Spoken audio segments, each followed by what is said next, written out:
we need to talk. Recently, I posted a contest for artists to design a lich. I was going to pick a winner, give them a cash prize, and make merchandise while crediting them on the back of the shirt. I realize now that that was a mistake. So I'm making this as a bit of an explanation of everyone's perspective and what I learned, and to say sorry.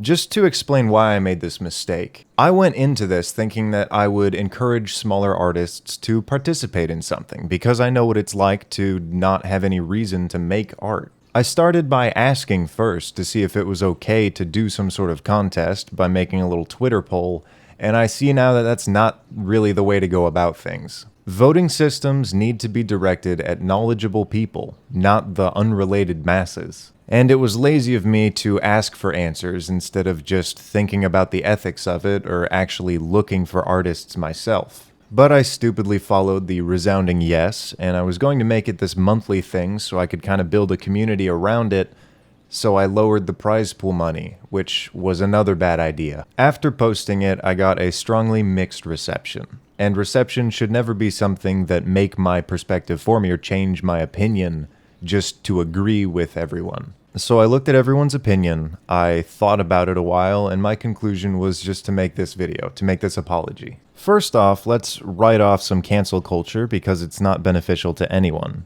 What I did was unethical, but this isn't the way to teach anyone. There was a good-hearted rebuttal saying that contests help dissolve the glass ceiling, but being an amateur artist just means you haven't practiced enough. And I shouldn't try to force your hand, especially if I get submissions that are either inexperienced or done by a flood of people who don't actually care about art.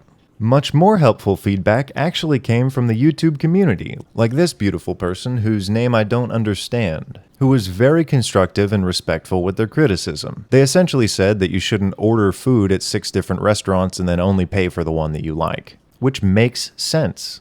Artists have this skill that they've developed and they deserve to be paid for refining it.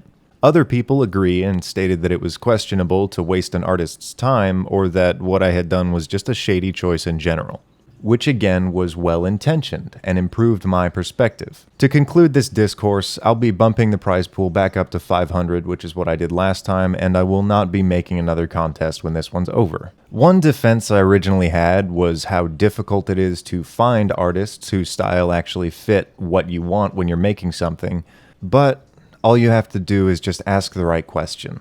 I made this post and got a very educated response of people who actually know how to find talented artists. I'll go ahead and bring a few to light that I know personally. Mario Sack recently started relying more on their commissions, and they specialize in beefcakes and minotaurs. Gabriel Arnaud, who designed the Fat Owlbear from the older contest, and that's actually it.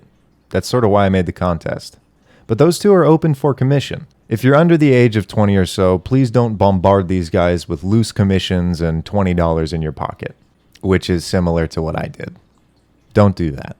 And some more artists who actually worked on Stibbles' codex are incredibly talented, but I don't know if any of them are open for anything, so maybe just appreciate what they do. Ramsey, Cynthia, Stephanie, Marzina, Rodrigo, Marilyn, Decio, Fabio, Gabriella, Monique, Emmanuel, Suzanne, who you might already know, Mattia, Gabriel, and Yuri.